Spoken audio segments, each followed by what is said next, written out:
Matapos ang mahabang bakasyon, nagsisimula ng magsiuwi ang mga pasahero pabalik ng Metro Manila. Live ngayon sa Parañaque Integrated Terminal Exchange, si JM Thompson. JM, kamusta na ang sitwasyon dyan sa terminal?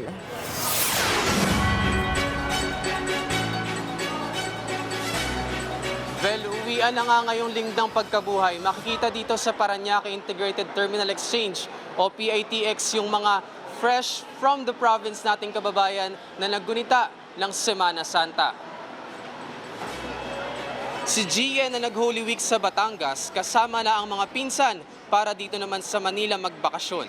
Ibaan niya ang Holy Week ngayon dahil nag-road trip sakay ng bus, di gaya noong nakaraang taon na nagsasasakyan sila pauwi sa kanilang probinsya. Usually po, hinahatid po talaga kami ng car. Kaso, mataas na po yung gas ngayon. Kaya, ayun po. Ayon sa huling tala ng PITX, sa mga oras na ito mahigit sa 60,000 pa lang na biyahero ang naitala dito sa terminal. Kasalukuyan namang inaasahan ang karagdagang pagbabalik ng mga pasahero sa mga susunod na oras hanggang bukas.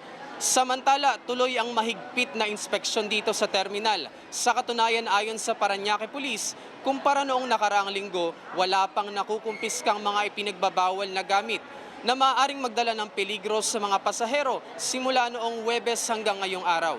Patuloy namang nakaantabay ang mga Police Assistance Desk at medical team dito sa PITX.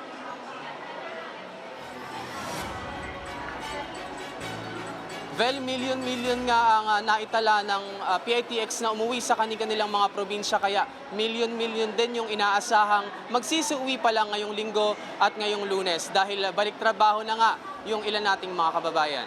Yan muna ang huling update dito sa PITX. Well, Maraming salamat, JM Thompson.